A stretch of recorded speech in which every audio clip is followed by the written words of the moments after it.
Okay, well, thank you so much. It's so wonderful to be a part of the podcast, to even be invited to someone's platform. I'm the Right Honourable Yvonne Gamble, and I'm in the United States, in Atlanta, in the city of Atlanta, the state of Georgia, in the United States, North America. So that's where I am, pinpointed. And just a little bit about me. I am a 35 plus year financial capital venture capitalist. And so I work in the area of venture capital, and that's what I pretty much have done all my life. I prayed my way into this position at 18 years old. I wanted to do that which touched a person's lives from the time they were born until the time they die. So my areas of expertise are in land, communications, and finance. So we'll delve into that more here on the show, and I'm looking forward to it. Absolutely, absolutely. So we are going to have time to look into that. But before we start on that, I will just tell you even before we kick we started recording just now that we are actually focusing on African diaspora. So based on the peculiarity of the African diaspora, history for us is very important. So in that sense, when we have an individual in front of us, we try to uh, go as far as we can to know who is this person, where are you coming from, because we are sort of try to connect with one another and help us to, uh, um, how do I put it, help us to have the feeling of who we are.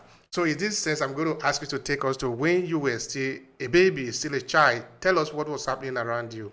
That is important for us. I grew up in Michigan. My ancestries, they came here to this country from Morocco, and so that's where we're from. My father's family, and then my mother's family, they're Native American, Cherokee.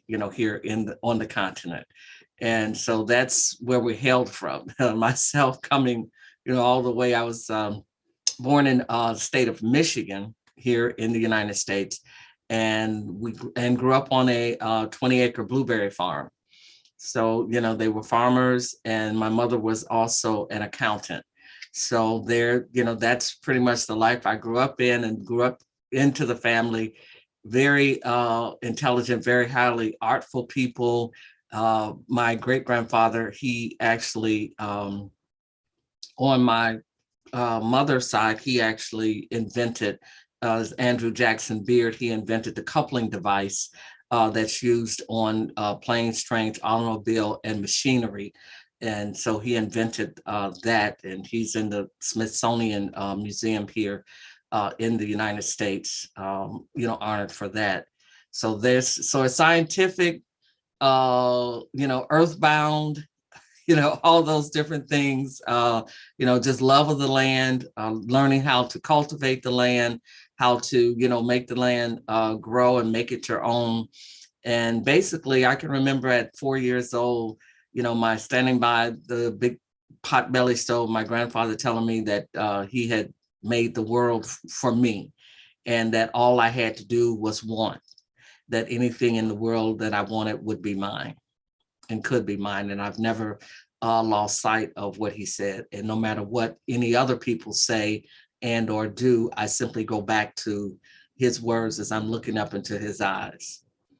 That's so beautiful. That's so beautiful. That is what we should be telling all our children, that they should see the limitation. This world belongs to them.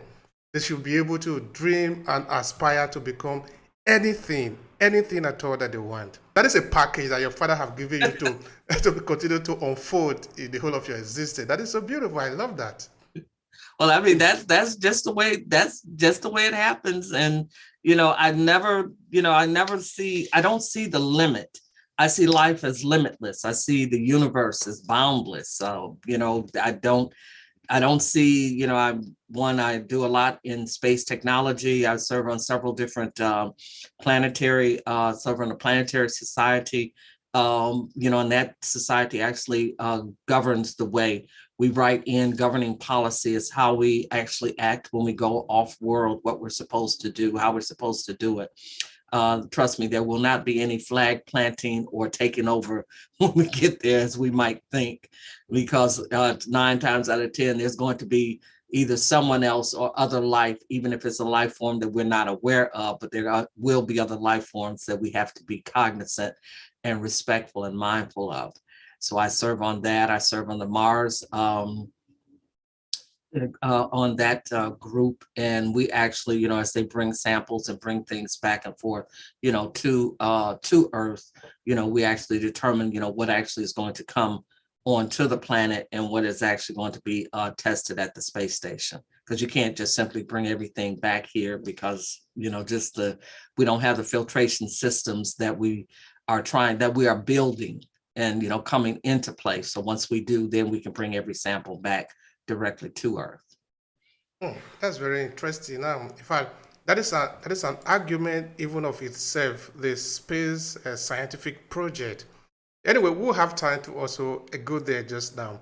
So help me understand how you begin to form your identity now in terms of who you are going to be in this world, apart from what your father told you. So in your young adolescent growing up, what actually influenced you the more in choosing who you are going to represent? Well, what really influenced me was what I didn't tell you was what my grandfather told me. That what my father did, he nicknamed me Sputnik.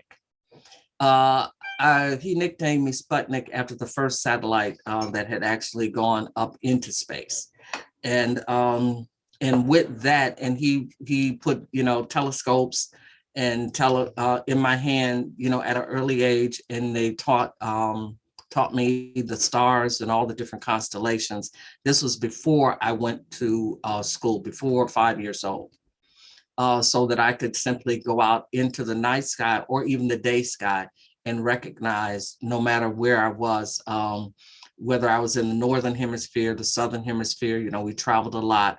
And so that was extremely important to he and to my mother, that I understood, the movement of the stars, that I understood the movement of the planets, what they were, how to recognize them. And so all those things began to shape and to develop what my life would be.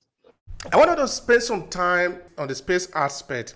What did you do with that project that your father tried to get you involved in? Well, what I actually did with that is, I went to space camp. And that was at the very beginnings of space camp that they had. The town that I grew up in, Covert, Michigan, we had a nuclear power plant in the town, and NASA was very heavily invested, in that and in the school system. So that gave you that opportunity to actually do things directly, with NASA.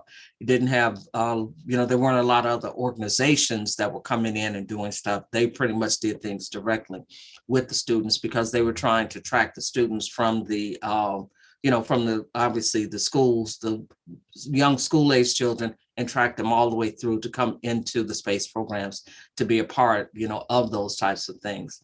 So I stayed with that, and I stayed, highly interested in the sciences.